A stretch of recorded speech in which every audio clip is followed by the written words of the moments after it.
الحمدللہ رب العالمین والصلاة والسلام علی محمد الامین فاعوذ باللہ من الشیطان الرجیم بسم اللہ الرحمن الرحیم۔ خواتین و حضرات، یہ سورہ مائدہ کی آیت 106 ہے جس سے ہم درس کی ابتدا کر رہے ہیں۔ سورہ مائدہ کے آخر میں ضمیمہ زیر درس ہے، اس میں سوالوں کا جواب دیا گیا ہے۔ یعنی جیسے ہم کوئی نشست منعقد کرتے ہیں اور اس میں جو بات کہتے ہیں اس کے بارے میں کچھ سوالات پیدا ہو جاتے ہیں اور آخر میں ان کا جواب دے دیتے ہیں، بالکل وہی طریقہ قرآن مجید نے سورہ نساء کے آخر میں بھی اختیار کیا، سورہ مائدہ کے آخر میں بھی اختیار کیا۔ 5ویں سوال کا جواب زیر بحث تھا۔ یہ سوال کیسے پیدا ہوا، اس میں ذہن کیسے اس سوال کی طرف منتقل ہوا اور قرآن نے اس کو موضوع بنا لیا، میں اس پر پچھلی نشست میں تفصیل کے ساتھ گفتگو کر چکا ہوں۔ اب جواب دیکھیے، ارشاد فرمایا ہے یا ایھا الذین آمنوا شہادۃ بینکم اذا حضر احدکم الموت حین الوصیہ اثنان ذوا عدل منکم او آخران من غیرکم ان انتم ضربتم فی الارض فاصابتکم مصیبۃ الموت۔ ایمان والو، تم میں سے کسی کی موت کا وقت آ جائے اور وہ وصیت کر رہا ہو تو اس کے لیے گواہی اس طرح ہوگی۔ یعنی ایک گواہی وہ ہے جو سورہ بقرہ کے آخر میں زیر بحث آئی ہے، جس میں لین دین اور اس طرح کے معاملات میں گواہی کا ضابطہ بیان کیا گیا ہے، اور اللہ تعالیٰ نے نصیحت فرمائی ہے کہ ان حدود کے ساتھ گواہی ثبت ہونی چاہیے، دستاویز اس طرح لکھی جانی چاہیے۔ یہاں جو گواہی زیر بحث ہے وہ وصیت کی گواہی ہے۔ یہ معلوم ہے کہ آدمی کے پاس مال ہو تو اللہ تعالیٰ نے سب سے پہلے اس کو توجہ دلائی ہے کہ وہ وصیت کرے، اس کے بعد پھر اللہ کا قانون ہے۔ اگر اس نے کوئی وصیت نہیں کی ہے تو اس قانون کے مطابق جو سورہ نساء میں بیان ہوا ہے اس سے تقسیم ہو جائیں گے۔ تو فرمایا کہ اگر کسی شخص کی موت کا وقت آ جائے اور وہ وصیت کر رہا ہو تو اس کے لیے گواہی کس طرح ہوگی؟ وہ اس طرح ہوگی کہ تم میں سے 2 ثقہ آدمی گواہ بنائے جائیں، اثنان ذوا عدل منکم او آخران من غیرکم ان انتم ضربتم فی الارض، یا اگر تم سفر میں ہو اور وہاں موت کی مصیبت آ پہنچے، فاصابتکم مصیبۃ الموت، تو تمہارے غیروں میں سے یعنی غیر مسلموں میں سے 2 گواہ لے لیے جائیں۔ ایک صورت یہ ہے کہ آپ مسلمانوں کی آبادی میں ہیں، بستی میں ہیں، وہاں کوئی مسئلہ نہیں ہے، تو فرمایا کہ پھر تو اپنے ہی بھائیوں میں سے گواہ بناؤ۔ اور اگر ایسا نہیں ہے، اور خاص طور پر اس وقت کی صورتحال میں اگر کوئی شخص سفر میں ہے، وہاں پر اس کے مسلمان بھائی نہیں ہیں، جاننے والے نہیں ہیں، تو پھر غیر مسلموں میں سے 2 گواہ بنا لیے جائیں۔ ارشاد فرمایا کہ پہلی صورت میں، یعنی اگر مسلمانوں میں سے لوگوں کو گواہ بنایا گیا ہے تو پہلی صورت میں اگر کوئی شبہ ہو جائے، قرآن کے الفاظ یہ ہیں تحبسونہما من بعد الصلاۃ فیقسمان باللہ ان ارتبتم، اگر ان کے بارے میں کوئی شبہ ہو گیا ہے تو پھر کیا کیا جائے؟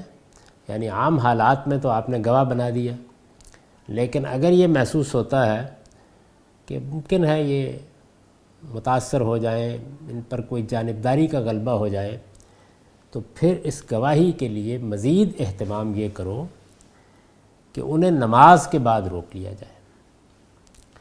نماز کے بعد، اس پر البیان کا نوٹ ہے، یعنی کسی نماز کے بعد۔ نماز کا لفظ یہاں اس میں جنس کے طور پر استعمال ہوا ہے، اس سے مراد کوئی مخصوص نماز نہیں ہے۔ یعنی یہ نہیں ہے کہ عصر کی نماز کے بعد یا فجر کی نماز کے بعد، مطلب یہ ہے کہ جس طرح آپ کسی چیز کو ایک سنجیدہ معاملے کی حیثیت سے دوسرے کے دل و دماغ میں اتارتے ہیں، اس کو احساس دلاتے ہیں کہ یہ کوئی معمولی معاملہ نہیں ہے، تم اللہ کی گواہی کے امین بنائے جا رہے ہو، تو آپ اس کے سامنے قرآن رکھ دیتے ہیں، آپ اسے مسجد میں لے جاتے ہیں، آپ قربانی کر کے کہتے ہیں کہ دیکھیے اب آپ قسم کھائیے، جس طرح کہ سورہ بقرہ میں قتل پر قسمیں کھانے کا واقعہ بیان ہوا ہے۔ تو یہاں بھی فرمایا کہ نماز کے بعد روک لے، اور پھر اس کے بعد وہ کیا کریں، پھر وہ اللہ کی قسم کھائیں گے، یعنی قسم اللہ کی کھائی جائے گی۔ یہ بات میں کئی دفعہ بیان کر چکا ہوں کہ ہماری شریعت میں اللہ کے سوا کسی کی قسم نہیں کھائی جا سکتی۔ قسم اصل میں کسی کو گواہ ٹھہرانا ہے، تو حاضر و ناظر صرف اللہ ہی کی ہستی ہے جس کو آپ گواہ ٹھہرا سکتے ہیں، اور آپ کہہ سکتے ہیں کہ میں خدا کو گواہ ٹھہرا کے یہ وعدہ کر رہا ہوں، یہ نصیحت کر رہا ہوں، جو بھی آپ نے کہنا ہے۔ تو فرمایا کہ پھر وہ اللہ کی قسم کھائیں گے، فیقسمان باللہ، کہ ہم اس گواہی کے بدلے میں کوئی قیمت قبول نہ کریں گے، لا نشتری بہ ثمنا ولو کان ذا قربا، اگرچہ کوئی قرابت مند ہی کیوں نہ ہو، یعنی یہ وہ کہیں گے۔ یہ چونکہ رشتہ داری، تعلق، اس طرح کی چیزیں ہیں جو انسان کی گواہی پر اثر انداز ہوتی ہیں، تو وہ یہ کہتے ہیں کہ اس گواہی کے بدلے میں ہم کوئی قیمت قبول نہ کریں گے، یعنی ایک مال باعث بن سکتا ہے، دوسری قرابت مندی باعث بن سکتی ہے، تو دونوں پر قسم لے لی جائے گی۔ وَلَا نَكْتُمُ شَهَادَةَ اللَّهِ، اور نہ ہم اللہ کی گواہی کو چھپائیں گے، إِنَّا إِذًا لَّمِنَ الْآثِمِينَ، ہم نے ایسا کیا تو گناہ گاروں میں شمار ہوں گے۔ یعنی یہ الفاظ بھی اللہ تعالیٰ نے بتا دیے ہیں کہ اس اہتمام کے ساتھ ان الفاظ میں وہ قسم کھائیں گے اور اس طرح گواہ بن جائیں گے۔ پھر ارشاد ہوا کہ فَإِنْ أُثِرَ عَلَىٰ أَنَّهُمَا اسْتَحَقَّ اسْمًا فَآخَرَانِ يَقُومَانِ مَقَامَهُمَا مِنَ الَّذِينَ اسْتَحَقَّ عَلَيْهِمُ الْأَوْلِيَانُ فَيُقْسِمَانِ بِاللَّهِ لَشَهَادَتُنَا حَقٌّ مِّن شَهَادَتِهِمَا وَمَا اعْتَدَيْنَا إِنَّا إِذًا لَّمِنَ الظَّالِمِينَ۔ اوپر انہوں نے قسم کھائی تھی کہ ہم نہ اس گواہی کے بدلے میں کوئی قیمت قبول کریں گے، نہ کسی کی قرابت مندی کا لحاظ کریں گے۔ فرمایا کہ پھر اگر پتہ چلے کہ یہ دونوں کسی حق تلفی کے مرتکب ہوئے ہیں، وصیت کرنے والا وصیت کر کے دنیا سے رخصت ہو گیا، اب یہ گواہ ہیں، مال تقسیم کیا جانا ہے، اس کے حقدار ہیں، ان لوگوں کے بارے میں شبہ ہو گیا کہ یہ کسی حق تلفی کے مرتکب ہوئے ہیں، یعنی انہوں نے وصیت میں، گواہی میں کچھ رد و بدل کیا ہے، تو کیا ہوگا؟ تو ان کی جگہ دو دوسرے آدمی ان لوگوں میں سے کھڑے ہوں جن کی ان پہلے گواہوں نے حق تلفی کی ہے۔ پہلے گواہوں نے، اصل میں الاولیان کا لفظ ہے، میں نے لکھا ہے یہ اولا کا مثنیٰ ہے جس کے معنی حق کے ہیں، یعنی پہلے یہاں ذکر کے اعتبار سے پہلے نہیں ہیں، بلکہ وہ جن کو حق قرار دیا گیا، جو مقدم گواہ تھے، جن کے ذمے پہلے گواہی لگائی گئی تھی، یعنی الاولا بالشہادہ۔ استاد امام لکھتے ہیں ان سے مراد وہ دونوں گواہ ہیں جو وصیت کے ابتدائی گواہ بنائے گئے، چونکہ اپنے منصب کے اعتبار سے گواہی کے اصل حقدار وہی ہیں، یعنی گواہ تو اصل میں مرنے والا، وصیت کرنے والا ان کو بنا کے گیا تھا، اس کے لحاظ سے ان کو الاولیان کہا گیا ہے۔ اس وجہ سے ان کو الاولیان کے لفظ سے تعبیر فرمایا۔ یہاں اس میں اس بات کی طرف اشارہ بھی ہے کہ جب وہ اولا بالشہادہ ہے، یعنی جب وہ حق ہے شہادت کے لیے، زیادہ حقدار ہیں، تو انہیں چاہیے کہ وہ اپنے اس منصب کی لاج رکھیں اور کسی ایسی بدعنوانی کے مرتکب نہ ہوں کہ اولا بالشہادہ ہوتے ہوئے بھی ان کی شہادت دوسروں کی قسم سے باطل ہو جائے۔ یعنی اب قرآن مجید نے چونکہ یہ بتا دیا ہے کہ دوسرے لوگ ان کی گواہی کے لیے استرداد کا باعث بن سکتے ہیں، تو اس وجہ سے تنبیہ کی ہے انہیں۔ تو فرمایا کہ دوسرے دو آدمی ان لوگوں میں سے کھڑے ہوں جن کی ان پہلے گواہوں نے حق تلفی کی ہے، پھر وہ اللہ کی قسم کھائیں فیقسمان باللہ لشہادتنا حق من شہادتہما وما اعتدینا، پھر وہ اللہ کی قسم کھائیں کہ ہماری گواہی ان دونوں کی گواہی سے زیادہ برحق ہے اور ہم نے اپنی گواہی میں کوئی زیادتی نہیں کی ہے۔ انا اذا لمن الظالمین، ہم نے ایسا کیا ہو تو ہم ظالموں میں سے ہوں گے۔ فرمایا ذالک ادنی ان یاتوا بالشہادۃ علی وجہہا او یخافوا ان ترد ایمان بعد ایمانہم، اس طریقے سے زیادہ توقع ہے کہ وہ ٹھیک ٹھیک گواہی دیں یا کم سے کم اس بات سے ڈریں کہ ان کی قسمیں دوسروں کی قسم کے بعد رد ہو جائیں گی۔ یعنی وہ اپنی گواہی پیش کریں گے اور اس کے مقابل میں اگر گواہی آ گئی تو یہ ان کے لیے رسوائی کا باعث ہوگی، ان کی گواہی بے وقت ہو جائے گی۔ اس لیے وہ متنبہ ہو جائیں، ایک معاملہ خدا کے ساتھ ہے اور ایک اس دنیا میں بھی۔ یہ حکم ہے جو قرآن مجید نے یہاں وصیت کی گواہی کے لیے بیان کیا ہے۔ اس پر میں نے لکھا ہے اس حکم کا خلاصہ درج ذیل ہے۔ ظاہر ہے کہ یہ قانون ہے جو بیان ہوا ہے تو اس کا خلاصہ کر دیا ہے۔ نمبر 1، کسی شخص کی موت آ جائے اور اسے اپنے مال سے متعلق کوئی وصیت کرنی ہو تو اسے چاہیے کہ اپنے مسلمان بھائیوں میں سے 2 سگا آدمیوں کو گواہ بنا لے۔ نمبر 2، موت کا یہ مرحلہ اگر کسی شخص کو سفر میں پیش آئے اور گواہ بنانے کے لیے وہاں 2 مسلمان میسر نہ ہوں تو مجبوری کی حالت میں وہ 2 غیر مسلموں کو بھی گواہ بنا سکتا ہے۔ مسلمانوں کی شرط لگائی ہے، ایک تو یہ کہ بہرحال ایمان والے ہیں، اللہ اور رسول کے رشتے میں بندھے ہوئے ہیں، اخوت کا ایک رشتہ ان کے مابین ہے۔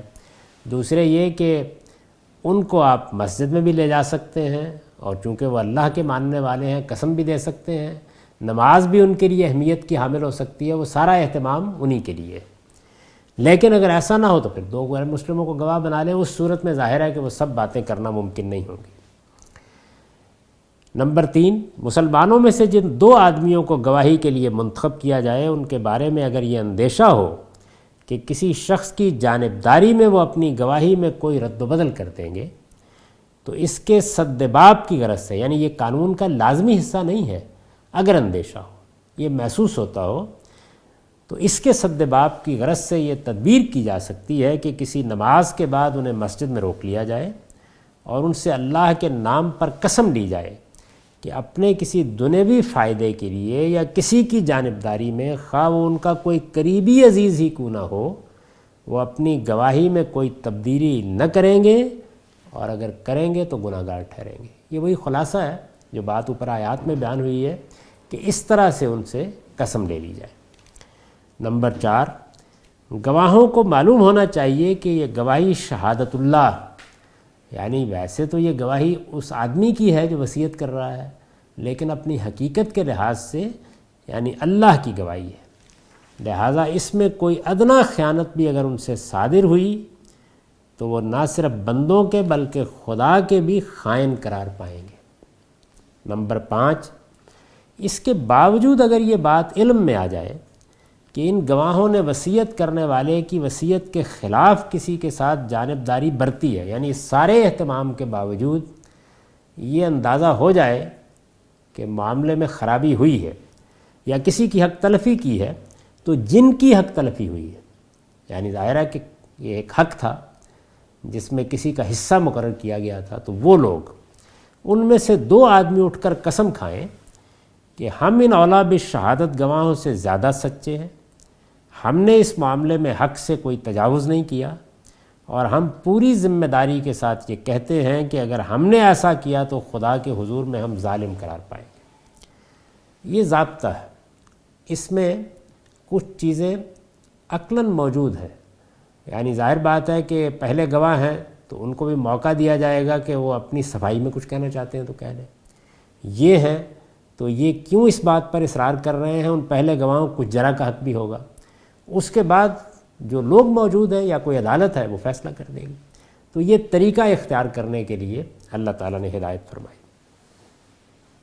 نمبر 6، گواہوں پر اس مزید احتساب کا فائدہ یہ ہے کہ اس کے خیال سے، یعنی چونکہ ان کی گواہی پر یہ گویا ایک طرح کا احتساب مقرر کر دیا گیا ہے، یہ کس لیے ہے کہ اس کے خیال سے توقع ہے کہ وہ ٹھیک ٹھیک گواہی دیں گے، ورنہ انہیں ڈر ہوگا کہ انہوں نے اگر کسی بدعنوانی کا ارتکاب کیا تو ان کی قسمیں دوسروں کی قسموں سے باطل قرار پائیں گی، اور اولیٰ بشہادت ہونے کے باوجود ان کی گواہی رد ہو جائے گی۔ یعنی یہ ضابطہ ہے، یہ اس کا خلاصہ میں نے کر دیا ہے۔ اس قانون کو ہر شخص کو سامنے رکھنا چاہیے۔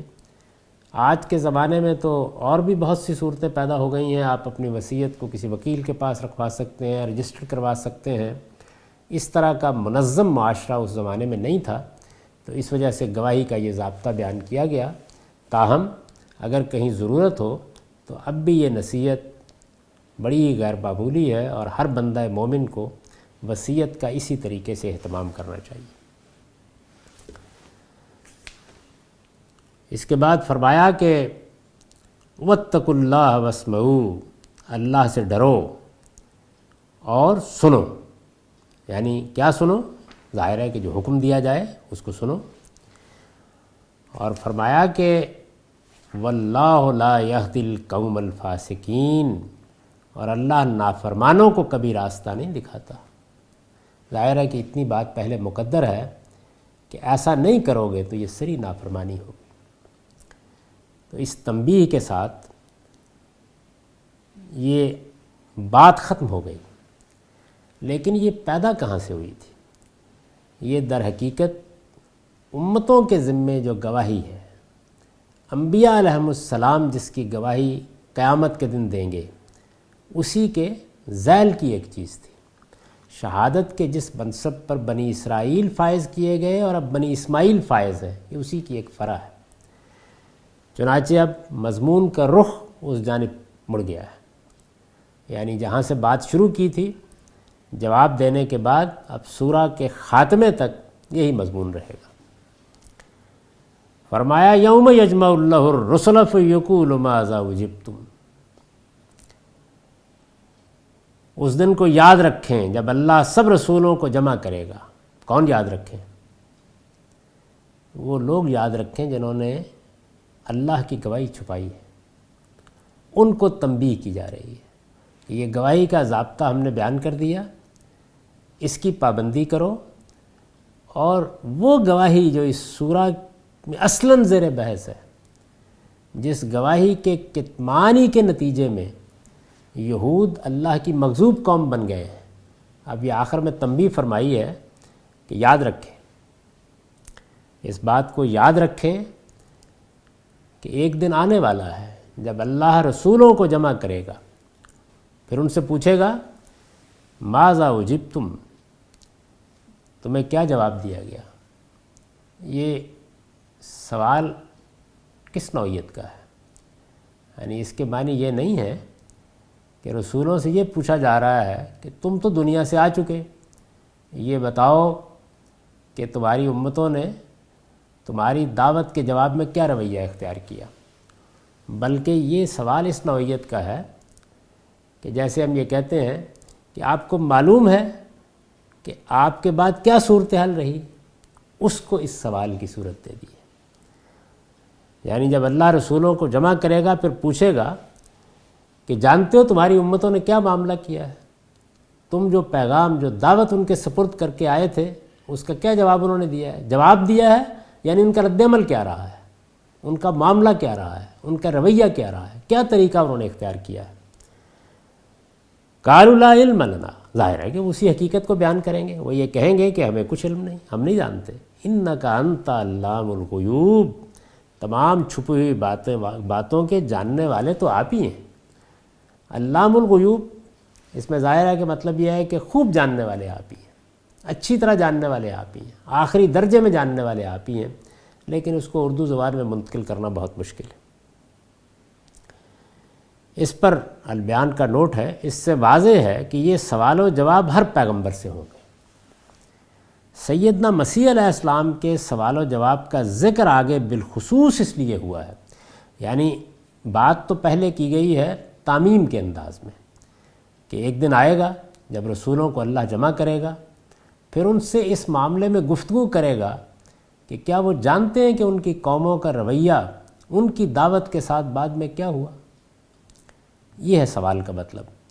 وہ جواب میں یہ کہیں گے کہ پروردگار ہم آ گئے، آپ ہی جانتے ہیں۔ تو اس سے یہ تو واضح ہو گیا کہ سبھی کے ساتھ یہ معاملہ ہوگا۔ لیکن اس کے فوراً بعد سیدنا مسیح کے ساتھ اللہ تعالیٰ کا مکالمہ زیر بحث آ گیا ہے۔ تو یہ کیوں ہوا؟ بالخصوص اس لیے ہوا ہے کہ ان کے ماننے والے جس گمراہی میں مبتلا ہوئے وہ غیر معمولی ہے۔ یعنی ہر پیغمبر کے بعد لوگوں نے کچھ رویے اختیار کیے۔ رسول اللہ صلی اللہ علیہ وسلم کے بعد اس امت کے بھی کچھ رویے ہیں، سیدنا موسیٰ علیہ السلام کے بعد بنی اسرائیل کے بھی کچھ رویے تھے، لیکن سیدنا مسیح کے معاملے کی نوعیت بہت غیر معمولی ہو گئی۔ ان کے سوا کسی پیغمبر اور اس کی ماں کو اس طرح معبود بنا کر ان کی پرستش نہیں کی گئی۔ یعنی کم و بیش وہی صورت پیدا ہو گئی جس سے نکالنے کے لیے انبیاء علیہ السلام نے جدوجہد کی تھی۔ وہ توحید کی دعوت لے کر آئے تھے۔ سب سے بڑا گناہ شرک ہے۔ یہ صورتحال پیدا ہوئی تو صرف اسی امت میں اس درجے میں پیدا ہوئی۔ یعنی ہمارے ہاں بھی یہ ہے کہ تعویل کے ساتھ لوگ بعض ایسے معاملات انجام دیتے ہیں جن کو شرک ہی کہا جا سکتا ہے، اس کی جلی اور خفی صورتیں موجود ہیں۔ لیکن اس سب کے باوجود نوبت بحثیت مجموعی، یعنی اس وقت تو صورتحال یہ ہے کہ سب سے بڑی تعداد اگر ہے تو وہ کیتھولک مسیحیوں کی ہے، اور ان کے ہاں تثلیث کا عقیدہ، الوہیت مسیح کا عقیدہ ہر جگہ موجود ہے۔ تو اتنے بڑے پیمانے کی گمراہی، یعنی ہمارے ہاں تو یہ ہے کہ اگر کہیں اس طرح کی کوئی بات ہوتی ہے تو امت کا ضمیر اس کی تردید کرتا ہے، علماء اس کی تردید کرتے ہیں، جلیل القدر اہل علم اس پر کتابیں لکھتے ہیں۔ ایسا کوئی ادارہ نہیں ہے کہ جو پوری طرح اسی کا علمبردار ہو کر رہ گیا ہو، یہ صورت نہیں ہے۔ لیکن ان کے ہاں یہ ہوا تو اس وجہ سے خاص طور پر ان کے معاملے کو موضوع بحث بنایا ہے۔ تو پیغمبر یہ کہیں گے کہ ہمیں کچھ علم نہیں، لا علم لنا انک انت علام الغیوب، تمام چھپی ہوئی باتوں کے جاننے والے تو آپ ہی ہیں۔ اذ قال اللہ یا عیسی ابن مریم اذکر نعمتی علیک وعلی والدتک، جب اللہ کہے گا، یعنی اب سیدنا مسیح کا حوالہ دیا، جب اللہ کہے گا اے مریم کے بیٹے عیسیٰ، میری اس عنایت کو یاد کرو جو میں نے تم پر اور تمہاری ماں پر کی تھی۔ پھر اس کے بعد اپنی عنایتوں کا حوالہ دیا ہے، اذ ایدتک بروح القدس، اس وقت جب میں نے روح القدس سے تمہاری مدد کی۔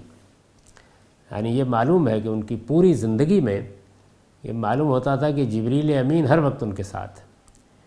اس وقت جب میں نے روح القدس سے تمہاری مدد کی، تکلم الناس فی المہد وکہلا، تم گہوارے میں بھی کلام کرتے تھے اور بڑی عمر کو پہنچ کر بھی۔ ظاہر ہے بڑی عمر کو پہنچ کر ہر شخص کلام کرتا ہے، تو اس میں کیا بات ہوئی؟ مطلب یہ نبوت کا کلام، یعنی تم پر اللہ کی عنایت ہوئی کہ تم نے گہوارے میں بھی اپنی نبوت کی شہادت دی، اور جب بڑی عمر کو پہنچے تو پھر بھی اپنی قوم پر نبوت کی۔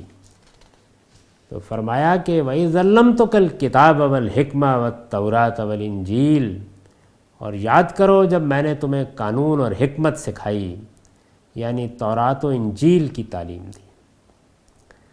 یہ دیکھیے کہ پہلے فرمایا کتاب، پھر فرمایا حکمت، اور پھر لف و نشر مرتب کے طریقے پر فرمایا تورات اور انجیل۔ تو بتا دیا کہ کتاب کا مصداق تورات اور حکمت کا انجیل۔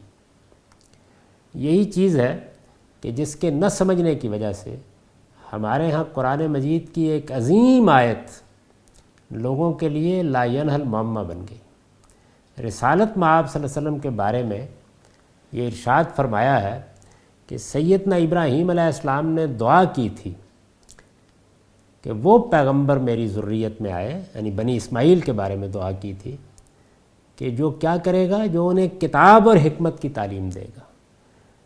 پھر بنی اسماعیل کو مخاطب کر کے یہ کہا کہ میری اس نعمت کو یاد رکھو جو میں نے تم پر کی ہے۔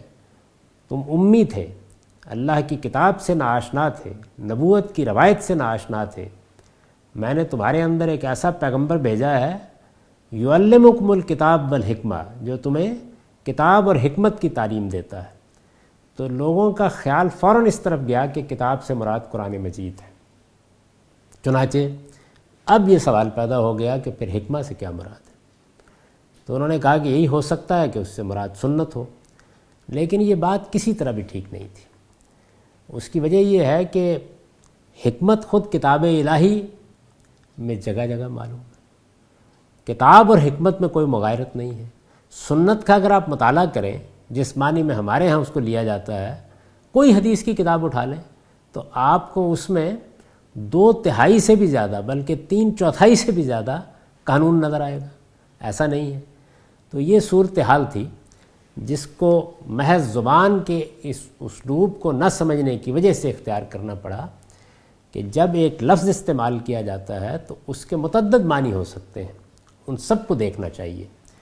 تو قرآن مجید کو اگر آپ پڑھیں تو اس میں کتاب جس طرح کتاب کے معنی میں استعمال ہوتا ہے، اسی طرح قانون کے معنی میں استعمال ہوتا ہے، خط کے لیے استعمال ہوتا ہے۔ حتیٰ یبلغ الکتاب اجلا، یعنی عورتوں کی طلاق کے معاملے میں عدت کو بیان کرتے ہوئے کہا ہے یہاں تک کہ قانون اپنی مدت کو پہنچ جائے۔ تو یہ معروف استعمال ہے۔ چنانچہ کتاب سے مراد قانون اور حکمہ سے مراد وہ بنیادی مباحث جن پر اصل میں دین کو قائم کیا گیا ہے، یعنی ما بعد طبیعت اور اخلاقیات کے مباحث۔ یہی وہ 2 چیزیں ہیں جن کے لیے بعد میں حکمت کا لفظ استعمال ہوا۔ یہ قدیم ترین تعبیر ہے۔ چنانچہ فلسفے کی بنیاد بھی یہی 2 چیزیں ہیں۔ یعنی یہ دیکھا جائے کہ یہ جو عالم طبیعیات ہے اس کے پس منظر میں کیا ہے، اس سے آگے کیا ہے، کہاں سے آیا ہے، یہ اس کی انتہا کیا ہے، کس قانون پر قائم کیا گیا ہے، اور پھر یہ کہ انسان کے اندر جو اخلاقی شعور ہے جو اسے دوسری تمام مخلوقات سے الگ کرتا ہے، اس کو ممتاز کرتا ہے، اس کی بنیاد کو سمجھا جائے۔ یہ دونوں چیزیں ہیں کہ جو اصل فلسفہ ہے، دین میں بھی یہی بنیاد ہے، اصل دین بھی یہی ہے، شریعت اس کی فرع ہے۔ اس کے لیے قرآن لفظ حکمت استعمال کرتا ہے۔ چنانچہ یہاں جو چیز زیر بحث ہے وہ قرآن اور حکمت نہیں ہے، قانون اور حکمت ہے۔ چنانچہ میں نے اس کو ترجمہ بھی یہی کیا ہے کہ جب میں نے تمہیں قانون اور حکمت سکھائی، اب اگر آپ الہامی لٹریچر پر نگاہ ڈال کے دیکھیں تو تورات سراسر قانون ہے۔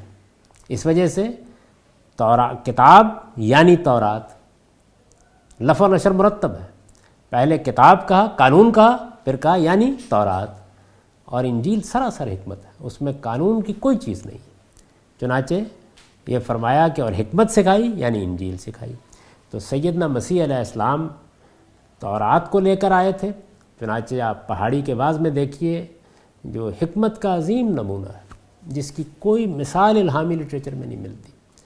یعنی ایسی بے نظیر چیز ہے کہ یہ حقیقت ہے کہ آدمی کا دل زندہ و بیدار ہو تو وہ محسوس کرتا ہے کہ یہ کیا چیز ہے جو آسمان سے نازل ہوئی ہے، کیا کلام ہے جو ایک پیغمبر کی زبان سے نکلا ہے۔ کسی وقت انجیل میں نکال کے پڑھ لیجئے، اندازہ ہو جائے گا کس شان کی چیز ہے، اور یہ بھی معلوم ہو جائے گا کہ حکمت اصل میں ہوتی کیا ہے، اور ایک پیغمبر جب اس کو بیان کرتا ہے تو کس شان کے ساتھ بیان کرتا ہے۔ تو اس میں ابتدا میں انہوں نے یہ فرما دیا کہ میں تورات کا علمبردار ہوں، تورات کو پورا کرنے کے لیے آیا ہوں، تورات کو میں منسوخ کرنے کے لیے نہیں آیا۔ انبیاء علیہم السلام اسی مقام پر کھڑے ہوتے ہیں۔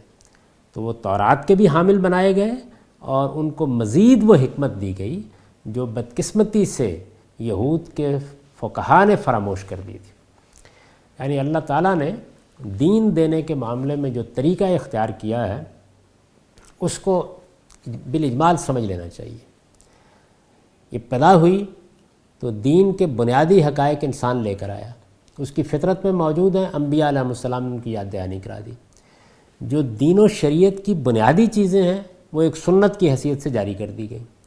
یہ سب چیزیں موجود تھیں۔ سیدنا ابراہیم علیہ السلام نے بھی اپنی اولاد کو ان کی تعلیم دی تھی۔ یہ معلوم ہے کہ جب پہلا مرحلہ ختم ہوا، سیدنا ابراہیم علیہ السلام پر نبوت کا پہلا مرحلہ ختم ہوا ہے، جس میں ہر قوم کی طرف اللہ تعالیٰ نے رسول بھیجے۔ جب سیدنا ابراہیم علیہ السلام کی بعثت ہوئی تو نبوت کو ان کی اولاد میں خاص کر دیا گیا، اور پوری کی پوری ان کی ذریت کو اللہ تعالیٰ نے شہادت کے منصب پر فائز کر کے ایک علاقہ خاص کیا اور یہ کہا کہ یہاں یہ میری توحید کا مرکز بنائیں گے۔ یعنی پہلے وہ کام جو انفرادی طور پر بعض شخصیات سے لیا جا رہا تھا، اب ایک پوری امت اس کے لیے اٹھا دی گئی۔ تو یہ بڑا غیر معمولی مرحلہ تھا۔ اس سے دوسرے مرحلے کی ابتدا ہوئی ہے۔ یہ مرحلہ ہے کہ جس مرحلے میں پھر اللہ تعالیٰ نے اپنی کتابیں نازل کی ہیں۔ چنانچہ تورات نازل ہوئی، سیدنا موسیٰ علیہ السلام پر نازل ہوئی۔ تو تورات میں بعض لوگ یہ کہتے ہیں کہ دیکھیے اس میں تو نماز کا بھی ذکر نہیں ہے، اس میں ضروری عبادات کا بھی ذکر نہیں ہے، اسی طریقے سے اس میں آخرت کی کوئی تنبیہ نہیں کی گئی۔ اس کی وجہ یہ ہے کہ جو مخاطب قوم ہے وہ یہ سب چیزیں بہت اچھی طرح جانتی ہے، یعنی ان کا معاملہ وہ نہیں ہے جو بنی اسماعیل کا ہو چکا ہوا تھا۔ وہ سیدنا ابراہیم علیہ السلام کی اولاد ہے، اور اس میں اللہ نے یہ اہتمام کیا کہ ایک عرصے تک ان لوگوں کو نبوت دی، یعنی حضرت اسحاق کو دی، حضرت یعقوب کو دی، حضرت یوسف کو دی، کہ یہ روایت ان کے اندر پختہ ہو جائے۔ وہ دین کی بنیادی روایت قائم کر کے گئے، آخرت کا پورا مضمون انہوں نے ان پر واضح کیا۔ چنانچہ قرآن میں پڑھ لیجئے سیدنا یوسف علیہ السلام نے جو گفتگو کی ہے جیل کے ساتھیوں کے ساتھ، قید خانے کے ساتھیوں کے ساتھ، جس میں وہ بہت دل نواز اسلوب میں کہتے ہیں کہ زندہ کے ساتھیوں دیکھو میں نے کیا دین اختیار کیا ہے، اور پھر اپنے آبا کا حوالہ دیتے ہیں۔ تو ان سب چیزوں سے واقف تھے، ان میں سے کوئی چیز کہنے کی ضرورت نہیں تھی، ان پر ان کا ایمان بھی پختہ تھا، اس کا اہتمام بھی کرتے تھے۔ چنانچہ قرآن ہمیں بتاتا ہے کہ سیدنا موسیٰ علیہ السلام نے سب سے پہلے آ کر جو کچھ کیا وہ یہ تھے کہ نماز کا اہتمام کر دیا، اور چونکہ وہ اس وقت غلامی میں تھے تو باجماعت نماز کے لیے گھروں کو قبلہ بنا دیا، اور اس طرح پورا نظم قائم کر دیا۔ اس میں سے کچھ بھی کہنے کی ضرورت نہیں تھی۔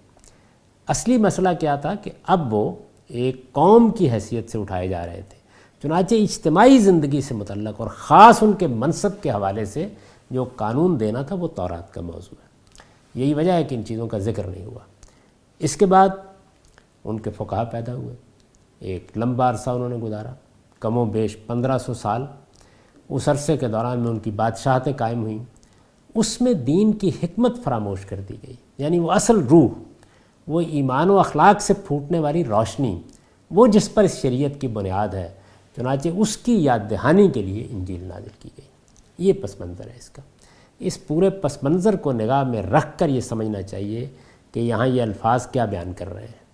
تو ارشاد فرمایا کہ جب میں نے تمہیں قانون اور حکمت سکھائی، یعنی تورات و انجیل کی تعلیم دی۔ میں نے اس پر لکھا ہے تورات میں زیادہ تر شریعت اور انجیل میں ایمان و اخلاق کے مباحث بیان ہوئے ہیں۔ پہلی چیز کے لیے قرآن نے یہاں الکتاب اور دوسری کے لیے الحکمہ کی تعبیر اختیار فرمائی ہے۔ قرآن کا یہ جملہ اگر غور کیجئے تو اس تعبیر کو ہر لحاظ سے واضح کر دیتا ہے، یعنی یہاں قرآن نے کوئی کسر ہی نہیں چھوڑی۔ یہ کہہ کر کہ الکتاب والحکمہ، پھر اس کے بعد ایک بیان کی واو ہے، اور پھر التورات والانجیل، واضح کر دیا بالکل کہ کتاب کا لفظ جس طریقے سے جس کو ہم کتاب کہتے ہیں اردو میں اس کے لیے استعمال ہوتا ہے، اسی طرح عربی زبان میں قانون کے لیے بھی استعمال ہوتا ہے۔ اور اس سے وہ معمہ حل ہو گیا جس میں یہ کہا گیا تھا کہ رسول اللہ صلی اللہ علیہ وسلم کو ہم نے کتاب اور حکمت دی ہے، یعنی قانون دیا ہے، حکمت دی ہے۔ اسی طریقے سے جب رسالت میں آپ صلی اللہ علیہ وسلم کی ازواج مطہرات کا ذکر ہوا اور فرمایا کہ ان کے گھروں میں حکمت کی تلاوت ہوتی ہے، تو مطلب یہ ہے کہ اللہ کی کتاب نازل ہوتی ہے۔ قرآن مجید میں قانون تو بہت مختصر ہے، شاید 500-700 آیات بھی نہیں ہوں گی، باقی سب حکمت ہے، یعنی وہی توحید کی دعوت، وہی آخرت کا صحیح فہم۔ اور ایک مقام پر بالکل اسی معنی میں یہ لفظ استعمال کر کے یہ کہا ہے کہ جس کو یہ حکمت دی گئی، یعنی آخرت کے وعدے کا فہم دیا گیا، جو اصل ہے دین کی، اسے خیر کثیر دیا گیا۔ تو یہاں ارشاد ہوا کہ ہم نے یہ کیا، پھر جو معجزات ان کو دیے گئے ان کی یاد دہانی کرائی۔ اس سے پہلے یہ بات بھی بیان ہو چکی ہے کہ وہ گہوارے میں بھی اپنی نبوت کا کلام کرتے تھے۔ اس پر میں نے لکھا ہے کہ مسیح علیہ السلام کے معاملے میں یہ غیر معمولی واقعہ اس لیے ہوا کہ یہود پر اتمام حجت ہو اور سیدہ مریم پر کسی تہمت کی گنجائش نہ رہے۔ اس کو ہم تفصیل کے ساتھ سورہ مریم میں دیکھیں گے۔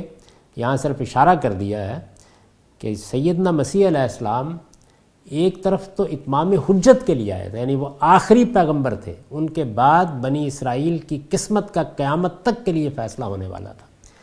اور پھر ظاہر ہے کہ ان کی پیدائش کا معاملہ غیر معمولی ہوا، تو سیدہ جس صورتحال سے گزریں اس کا کچھ اندازہ سورہ مریم کی آیات سے کیا جا سکتا ہے۔ ان پر کسی تہمت کی گنجائش نہ رہے اور یہ واضح ہو جائے کہ یہ ایک غیر معمولی معاملہ ہوا ہے، اس میں کسی اشتباہ کی گنجائش نہیں ہے، یہ بن باپ کے پیدا ہوئے ہیں اور ان کو نبوت دی گئی ہے اور یہ اپنی نبوت کی شہادت سے اپنی دعوت کی ابتدا کر رہے ہیں اور گہوارے میں کر رہے ہیں۔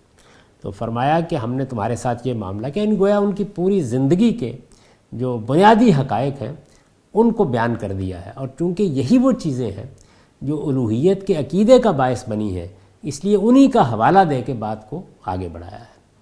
اس کے بہت سے پہلو ہیں جو ابھی آگے زیر بحث آئیں گے، اور یہ کلام بھی ابھی آگے بڑھ رہا ہے، لیکن اب ہمارا وقت ختم ہو گیا۔ ہم آئندہ نشست میں انشاءاللہ باقی آیات کا مطالعہ کریں گے۔ اب ان آیات کا سادہ ترجمہ سن لیجئے۔ ایمان والو، تم میں سے کسی کی موت کا وقت آ جائے اور وہ وصیت کر رہا ہو تو اس کے لیے گواہی اس طرح ہوگی کہ تم میں سے 2 ثقہ آدمی گواہ بنائے جائیں، یا اگر تم سفر میں ہو اور وہاں موت کی مصیبت آ پہنچے تو تمہارے غیروں میں سے 2 گواہ لے لیے جائیں۔ پہلی صورت میں اگر ان کے بارے میں کوئی شبہ ہو جائے تو تم انہیں نماز کے بعد روک لو گے، پھر وہ اللہ کی قسم کھائیں گے کہ ہم اس گواہی کے بدلے میں کوئی قیمت قبول نہ کریں گے، اگرچہ کوئی قرابت مند ہی کیوں نہ ہو، اور نہ ہم اللہ کی گواہی کو چھپائیں گے، ہم نے ایسا کیا تو گناہ گاروں میں شمار ہوں گے۔ پھر اگر پتہ چلے کہ یہ دونوں کسی حد تلفی کے مرتکب ہوئے ہیں تو ان کی جگہ 2 دوسرے آدمی ان لوگوں میں سے کھڑے ہوں جن کی ان پہلے گواہوں نے حد تلفی کی ہے، پھر وہ اللہ کی قسم کھائیں کہ ہماری گواہی ان دونوں کی گواہی سے زیادہ برحق ہے اور ہم نے اپنی گواہی میں کوئی زیادتی نہیں کی ہے، ہم نے ایسا کیا ہو تو ہم ظالموں میں سے ہوں گے۔ اس طریقے سے زیادہ توقع ہے کہ وہ ٹھیک گواہی دیں، یا کم سے کم اس بات سے ڈریں کہ ان کی قسمیں دوسروں کی قسم کے بعد رد ہو جائیں گی۔ اللہ سے ڈرو اور جو حکم دیا جائے اس کو سنو، ایسا نہیں کرو گے تو یہ سری نافرمانی ہے، اور اللہ نافرمانوں کو کبھی راستہ نہیں دکھاتا۔ اللہ کی گواہی جن لوگوں نے چھپائی ہے وہ اس دن کو یاد رکھیں جب اللہ سب رسولوں کو جمع کرے گا، پھر پوچھے گا کہ تمہاری امتوں میں سے تمہیں کیا جواب دیا گیا۔ اس دن کو یاد رکھیں جب اللہ سب رسولوں کو جمع کرے گا، پھر پوچھے گا کہ تمہاری امتوں کی طرف سے تمہیں کیا جواب دیا گیا۔ وہ کہیں گے ہمیں کچھ علم نہیں، تمام چھپی ہوئی باتوں کے جاننے والے تو آپ ہی ہیں۔ جب اللہ کہے گا اے مریم کے بیٹے عیسیٰ، میری اس عنایت کو یاد کرو جو میں نے تم پر اور تمہاری ماں پر کی تھی، اس وقت جب میں نے روح القدس سے تمہاری مدد کی، تمہیں گہوارے میں بھی اپنی نبوت کا کلام تم گہوارے میں بھی اپنی نبوت کا کلام کرتے تھے اور بڑی عمر کو پہنچ کر بھی، اور یاد کرو جب میں نے تمہیں قانون اور حکمت سکھائی، یعنی تورات و انجیل کی تعلیم دی۔ اقول قولی ھذا واستغفر اللہ لی ولکم ولسائر المؤمنین۔